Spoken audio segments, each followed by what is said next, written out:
Welcome to night bulletin. Hyderabad Babu Jagjivan Ram Bhavan లో గురుకుల విద్యార్థులకు అవార్డుల ప్రదానోత్సవం ఘనంగా జరిగింది. ఈ కార్యక్రమానికి ముఖ్యమంత్రి రేవంత్ రెడ్డి, డిప్యూటీ సీఎం బట్టి విక్రమార్క, పలువురు ఎమ్మెల్యేలు హాజరయ్యారు. విద్యారంగంలో ఉత్తమ ప్రతిభ కనబర్చిన విద్యార్థులకు సీఎం చేతుల మీదుగా అవార్డులు అందించారు. విద్యార్థుల కృషికి అభినందనలు తెలిపారు. గురుకులాల అభివృద్ధికి ప్రభుత్వం కట్టుబడి ఉందని స్పష్టం చేశారు. డిప్యూటీ సీఎం బట్టి విద్యా సమానత్వాన్ని గౌరవిస్తూ అందరికీ అవకాశాలు కల్పించాల్సిన అవసరం ఉందన్నారు. ఈ వేడుక విద్యార్థుల్లో కొత్త ఉత్సాహం నింపింది. కళ్యాణం ఆరోగ్యం కోసం ఉండాలని ఆ ఉద్దేశం ఈ సమాజంలో వెనుకబడి ఉన్నటువంటి అన్ని వర్గాల ప్రజానీకానికి రాష్ట్ర వనరుల నుంచి వస్తున్నటువంటి ఆదాయాన్ని దామాషా ప్రకారం ఖర్చు పెట్టి వాళ్ళందరి జీవితాల్లో వెలుగు నింపాలనే ఈ రాష్ట్ర ప్రభుత్వం యొక్క లక్ష్యంగా ముందు పెట్టుకొని ముందుకు పోతా ఉన్నాం తప్ప వేరే లక్ష్యం మాకు లేనే లేదు. ఇదే మా ముందున్నటువంటి లక్ష్యం. అందుకే ఇవాళ ఎవరు ఈ దేశంలో ఎవరు ఊహించలేనంత ఎత్తున ఒకటే సంవత్సరంలో దాదాపు 100 పైబడి యంగ్ ఇండియా ఇంటిగ్రేటెడ్ రెసిడెన్షియల్ స్కూల్స్ని ఒక్కొక్క స్కూలు 200 కోట్ల రూపాయలతో, not 1 crore, 2 crores, 3 crores or 20 crores, 200 crores 200 కోట్ల రూపాయలతో కనీసం 25 ఎకరాలకు తగ్గకుండా ప్రపంచంలో ఉన్నటువంటి ఈ పిల్లలందరికీ ఒక విషయం అర్థం కావాలి. మీరు మా పిల్లలు, ఈ సమాజంలో భాగస్వాములు. రేపు ఈ తెలంగాణ సమాజం పునర్నిర్మించాలంటే తెలంగాణ సమాజంలో పునర్నిర్మాణంలో మీరు భాగస్వాములు కావాలి. మీరు రాణించాలంటే మీరు చదువులో నైపుణ్యాన్ని ప్రదర్శించాలి. ఈరోజు ఉన్నత శిఖరాలకు మీరు ఎదగాలి అనంటే చదువు ఒక్కటే మీకు లక్ష్యంగా ఉండాలి అనేదే నా యొక్క సూచన. ఈరోజు మిత్రులారా, మీరందరూ ఆలోచన చేయండి. SC, ST, BC, minority, EWS వర్గాలుగా ఈరోజు సమాజంలో ఉన్న ఎవరికి వాళ్ళకి వేరే వేరే రెసిడెన్షియల్ స్కూళ్ళు పెట్టడం వల్ల ఒక రకమైన ఆత్మ న్యూనత భావంలో మనం పెరగవలసిన పరిస్థితి వస్తుంది. ఎందుకు ఈ సమాజం మమ్మల్ని దళితులు కదా అని ఒక పక్కన పెట్టిందా, లేకపోతే గిరిజనులని మమ్మల్ని ఇంకొక పక్కన పెట్టిరా, బలైన వర్గాలని మమ్మల్ని చిన్నచూపు చూస్తున్నారా అని మన మనసులో ఎక్కడో ఒక దగ్గర నిగూఢమైన అభద్రతా భావం ఉంటుంది. వీటిని తొలగించాలి అనంటే మనం అందరం కలిసి చదువుకోవాలి, కలిసి పెరగాలి, కలిసి జీవితాన్ని పంచుకోవాలి. అప్పుడే ఈ ఆత్మన్యూనత భావం పోతుంది.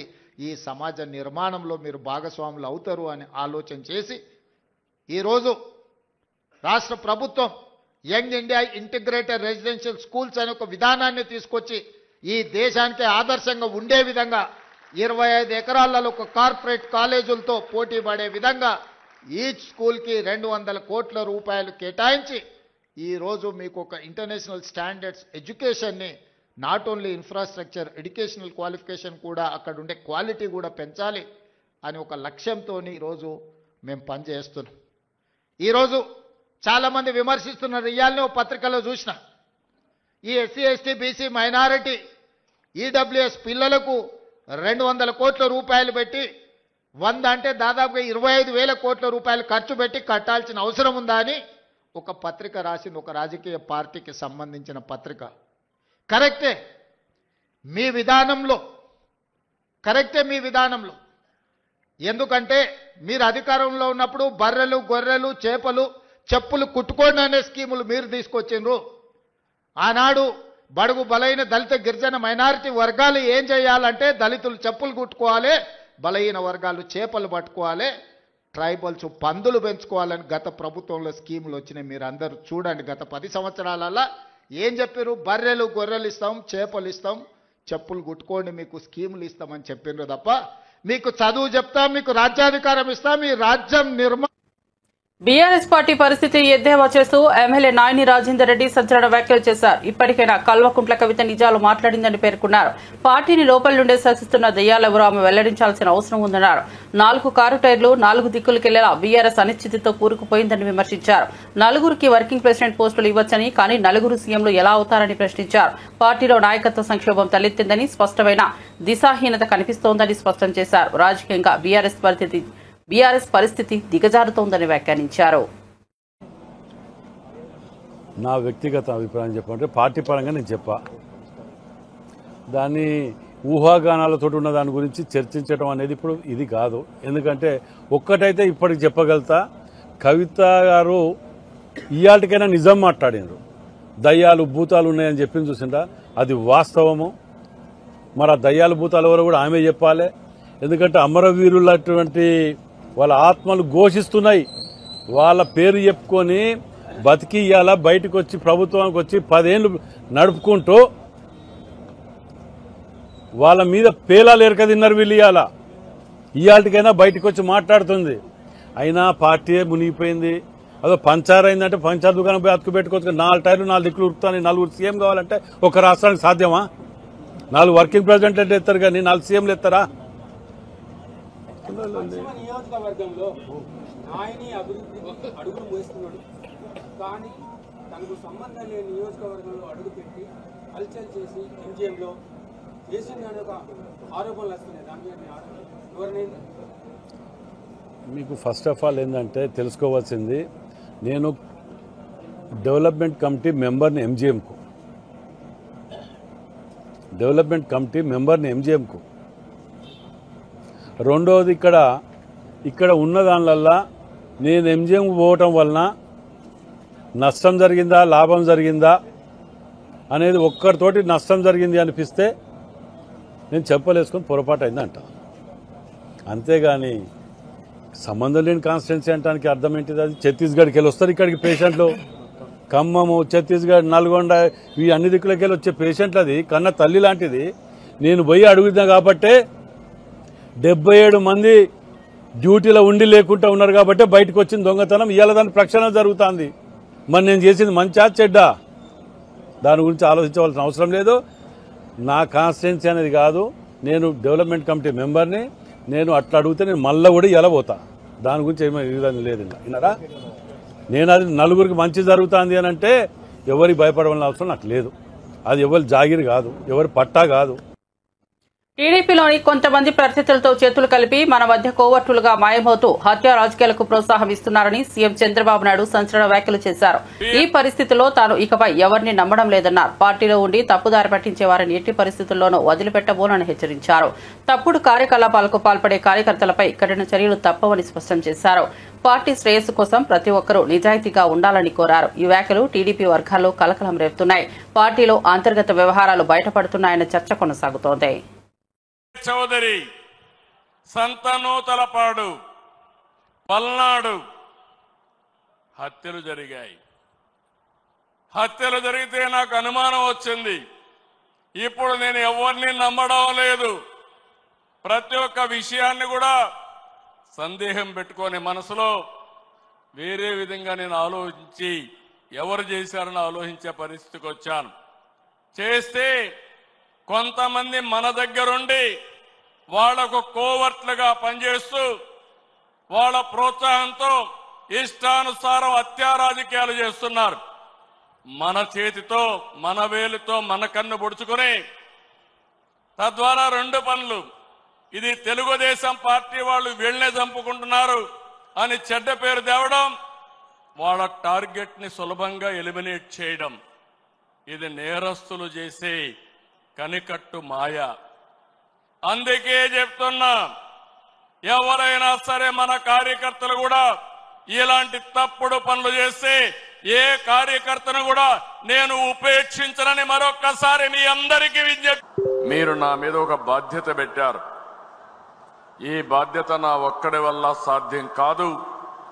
నా బలం బలగం తెలుగుదేశం పార్టీ, ముఖ్యంగా ఇక్కడ ఉండే నాయకత్వం అని చెప్పి కూడా నేను మీకు తెలియజేసుకుంటున్నా.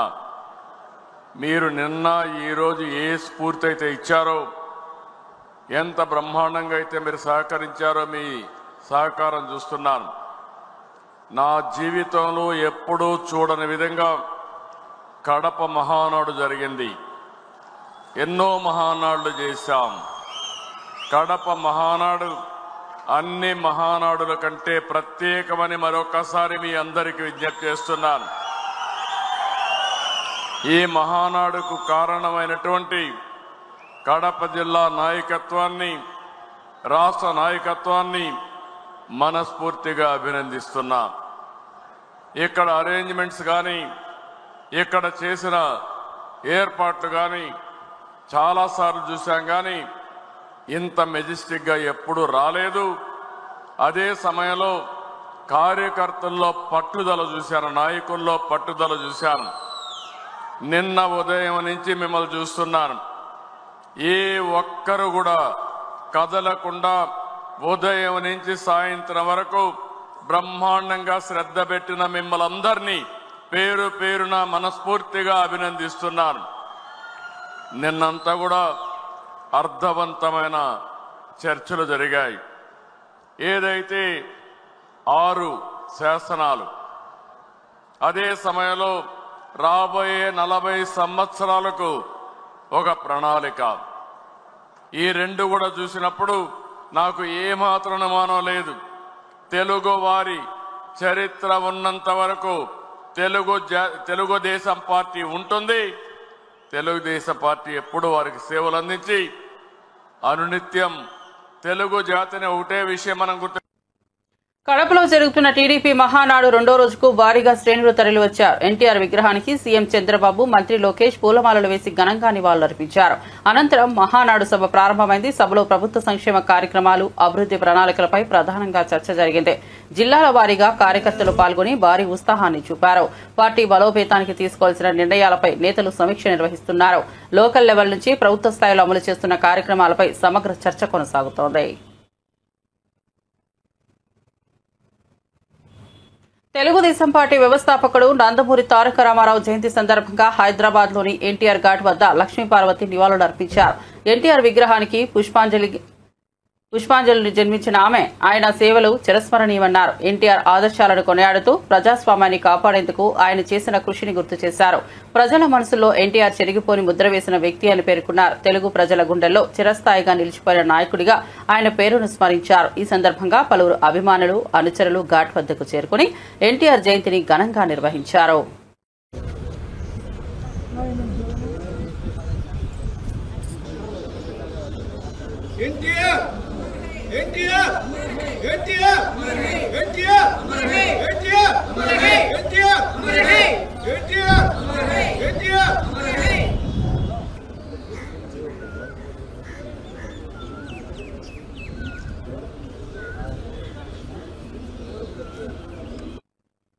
తెలుగుదేశం పార్టీ వ్యవస్థాపకుడు నందమూరి తారక రామారావు జయంతి సందర్భంగా హైదరాబాద్లోని ఎన్టీఆర్ ఘాట్ వద్ద జూనియర్ ఎన్టీఆర్, కళ్యాణరామ్ ఘన నివాళులు అర్పించారు. ఎన్టీఆర్ సమాధి వద్ద పుష్పగుచ్చాలు ఉంచి నిశ్శబ్దంగా మౌన ప్రార్థన చేశారు. కుటుంబ సభ్యులుగా ఎన్టీఆర్ చేసిన సేవలను స్మరించుకున్నారు. ఎన్టీఆర్ ప్రజల కోసం చేసిన త్యాగాలు, రాజకీయంగా తీసుకున్న వినూత్న నిర్ణయాలను గుర్తు చేశారు.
ప్రియనేత నందమూరి తారక రామారావు 102వ జయంతిని పురస్కరించుకుని హైదరాబాద్ ట్యాంక్ బండ్ వద్ద ఉన్న ఎన్టీఆర్ విగ్రహానికి నారా భువనేశ్వరి తన మనవడితో కలిసి నివాళులర్పించారు. పుష్పగుచ్చం ఉంచి మౌనంగా ఆయన సేవలను స్మరించారు. ఈ కార్యక్రమంలో ఎన్టీఆర్ కుటుంబ సభ్యులు, అభిమానులు పెద్ద సంఖ్యలో పాల్గొన్నారు.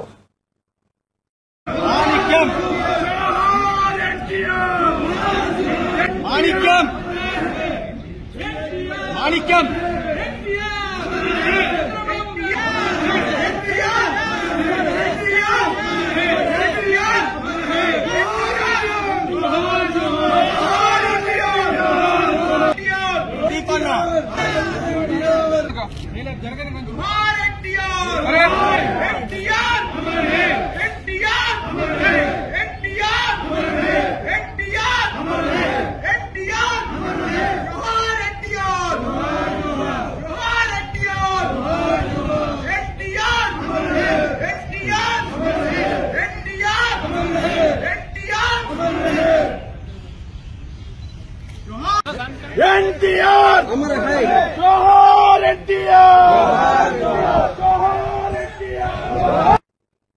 మంగళగిరి రూరల్ పోలీసుల ఎదుట విచారణకు సజ్జల భార్గవ్ హాజరయ్యారు. ఈ విచారణ నేపథ్యంలో మంగళగిరి పట్టణ రూరల్ పోలీస్ స్టేషన్ల వద్ద పోలీసులు భారీ బందోబస్తును ఏర్పాటు చేశారు. స్టేషన్లకు వెళ్లే మెయిన్ గేట్లను పూర్తిగా మూసివేశారు. భార్గవ్పై పోలీసులు ప్రశ్నలు విచారణ నేపథ్యంలో ఉద్రిక్తత నెలకొంది. మంగళగిరి పోలీసులు ఆయనకు నోటీసులు జారీ చేయగా అనుబంధమైన కేసులపై వివరాలు కోరినట్లు సమాచారం. విచారణకు వచ్చిన సమయంలో ఆయన అనుచరులు కూడా స్టేషన్ దగ్గర చేరారు. పోలీసులు పరిస్థితిని శాంతియుతంగా నియంత్రించారు. పరిణామాలపై రాజకీయంగా చర్చ జరుగుతోంది.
ప్రముఖ సినీ నిర్మాత దిల్ రాజు శ్రీకాళహస్తీశ్వర స్వామి ఆలయాన్ని సందర్శించారు. స్వామి మరియు అమ్మవార్లను దర్శించుకున్న ఆయన అనంతరం శ్రీ మృత్యుంజయ స్వామి సన్నిధి వద్ద తీర్థ ప్రసాదాలు మరియు చిత్రపటాన్ని అందుకున్నారు. ఆలయ అధికారులు అతిథి సత్కారంలో దిల్ రాజును ఆహ్వానించారు.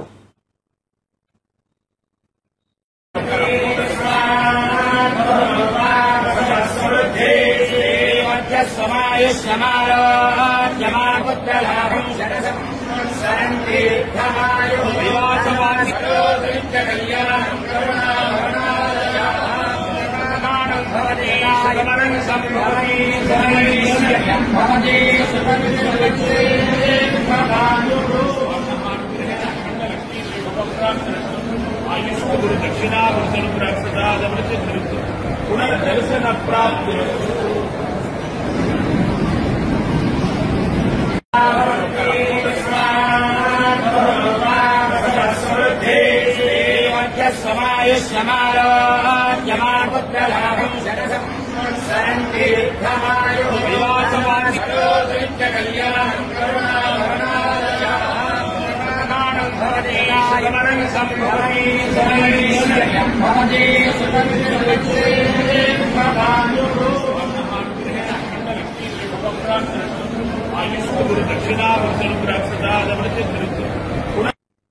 రాష్ట్ర అభివృద్ధి లక్ష్యంగా కాంగ్రెస్ ప్రభుత్వం ముందుకు సాగుతుందని ఉప ముఖ్యమంత్రి బట్టి విక్రమార్క అన్నారు. ఖమ్మం జిల్లా ముదిగొండ మండలం ఎడవల్లిలో 4,75,00,000 రూపాయల వ్యయంతో శ్రీ యోగానంద లక్ష్మీనరసింహస్వామి ఆలయ పునర్నిర్మాణ పనులకు శంకుస్థాపన చేశారు. బట్టి విక్రమార్క నందిని దంపతులకు ఆలయ అధికారులు పూర్ణకుంభంతో ఘన స్వాగతం పలికారు. ప్రతి ఎన్నికల ప్రచారం ఈ ఆలయం నుంచే ప్రారంభించి గెలుపొందారని ఆయన తెలిపారు.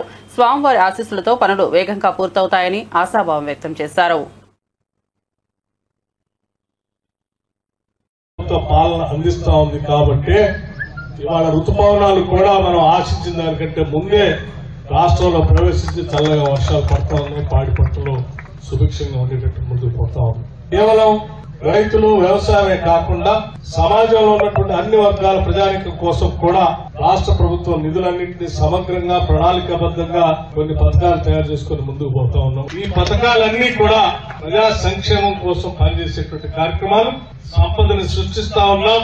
ఆ సంపదని ప్రజలకు పంచే కార్యక్రమంలో భాగంగా అనేక పథకాలు నరేంద్ర మోదీ 11 ఏళ్ల పాలనను విమర్శిస్తున్న కాంగ్రెస్ అధ్యక్షుడు మల్లికార్జున ఖర్గేపై బీజేపీ ఓబీసీ మోర్చా జాతీయ అధ్యక్షుడు ఎంపీ లక్ష్మణ్ తీవ్రంగా మండిపడ్డారు. 10వ స్థానంలో ఉన్న భారత్ ను మోదీ 4వ ఆర్థిక శక్తిగా తీర్చిదిద్దారని గుర్తు చేశారు. మోదీ పాలనలో standup, startup, make in India వంటి కార్యక్రమాలు దేశ అభివృద్ధికి ఊతమిచ్చాయని ప్రశంసించారు. ఎస్సీ, ఎస్టీ, బీసీ మహిళలతో పాటు ఆర్థికంగా వెనుకబడ్డ వర్గాలు, అగ్రవర్ణాల్లో పేదలకు మోదీ గారి హయాంలోనే అగ్రవర్ణాల పేదలకు ఈడబ్ల్యూఎస్ 10% రిజర్వేషన్, అసాధ్యం అనుకున్నటువంటి మహిళలకు 33% చట్టసభల్లో రిజర్వేషన్లు కల్పించినటువంటి చరిత్ర.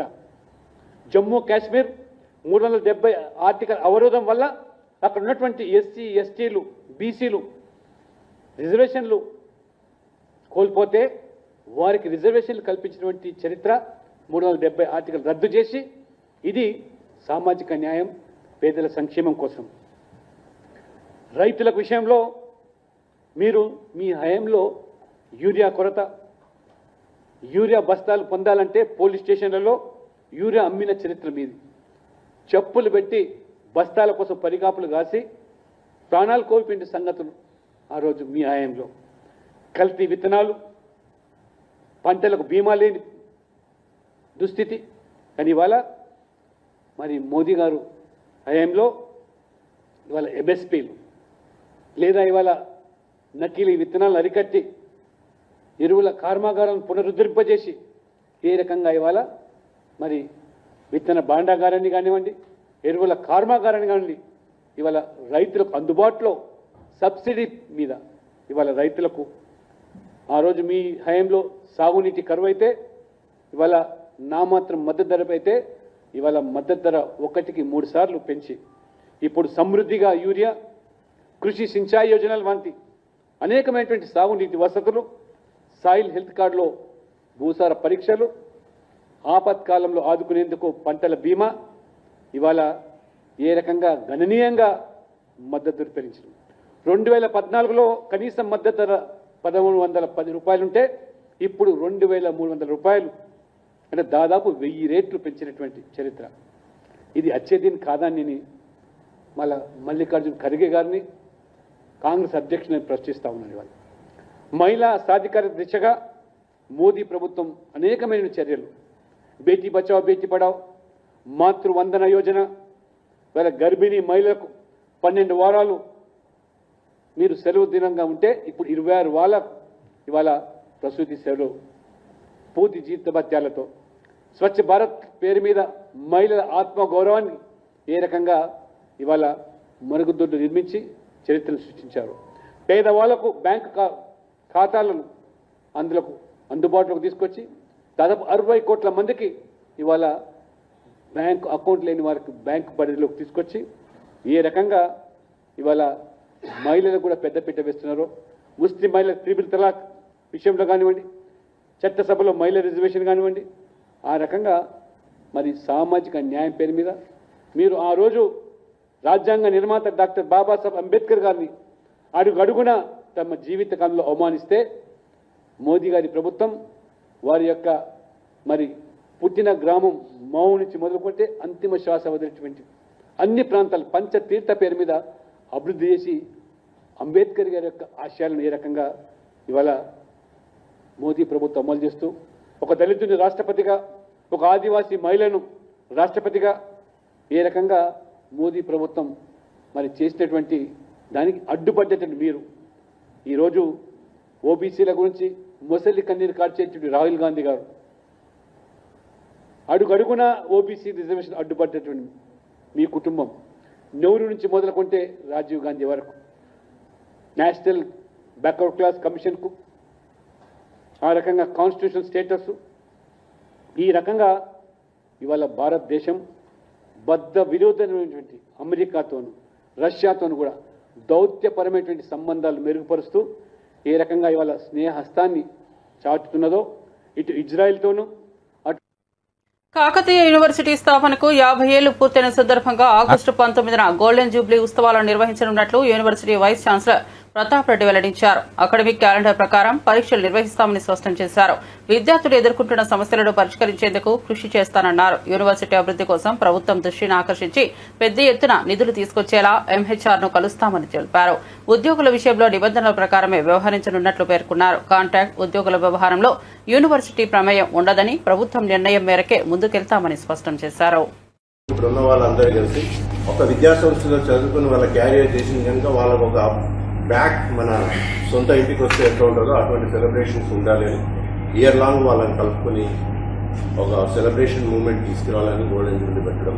తెలంగాణలో ఉన్న దాంట్లో socio economic, cultural and tribal, దళిత డీటెయిల్ ఎందుకు చెప్పాను అంటే నేను గవర్నమెంట్ ప్రపోజల్ పెట్టాను, వస్తే సక్సెస్ఫుల్ ప్రెస్ మీట్